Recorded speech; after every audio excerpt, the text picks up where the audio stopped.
BNP সরকার গঠন করলেও তারা যে চাপে পড়ে গেছে এটা আর বলার কোনো বাকি থাকে না। অতীতে সরকারের বিরোধী দল যেই হয়েছে তারা হয়তো সরকারের দলের গোলামি করেছে, না হয় নিজেদের মধ্যেই স্বচ্ছতার অভাব ছিল, যার ফলে বিরোধী দল সংসদে ও দেশের ভিতর তেমন একটা প্রভাব ফেলতে পারেনি। কিন্তু এবার বিএনপি সর্বোচ্চ আসন আর জামাত অল্প কিছু আসন পেলেও তারা যে বিএনপিকে চাপে রাখবে এটার কোনো অবকাশ নেই, কারণ বিএনপি ও জামাত জোটের জনসমর্থনের ব্যবধান মাত্র 2%। অনেক আসনেই অল্প কিছু ভোটে হেরে গিয়েছে।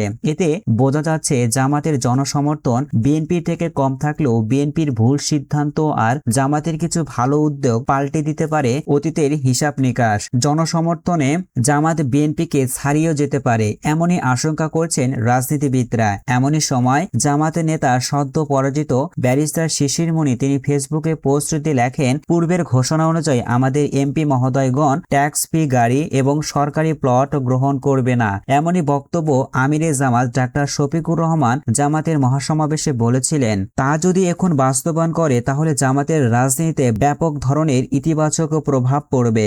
জামাত জোটের বিজয়ী প্রার্থীরা নির্বাচিত হয়ে যেভাবে চাঁদা দুর্নীতি অনিয়মের উপর কঠোর হচ্ছে, আর ওই আসনে যদি চাঁদা দুর্নীতি মতো ক্যান্সারগুলো সফলভাবে দমন করতে পারে, এর প্রভাব কিন্তু দুটা মন্ত্রণালয় চালিয়ে 1 টাকা দুর্নীতি পাওয়া যায়নি। এবারও যদি এই নজির স্থাপন করতে পারে তাহলে কিন্তু দেশের বৃহত্তর তরুণ শিক্ষিত প্রজন্ম কিন্তু তাদের দিকে আবারও ঝুঁকে পড়বে। ব্যারিস্টার শিশির মনি তিনি এর আগে একটি ফেসবুকে পোস্ট দিয়ে লেখেন, আমরা যদি সরকারের বাহিরেও থাকি তাহলে আমরা একটা ছায়া সরকার গঠন করব।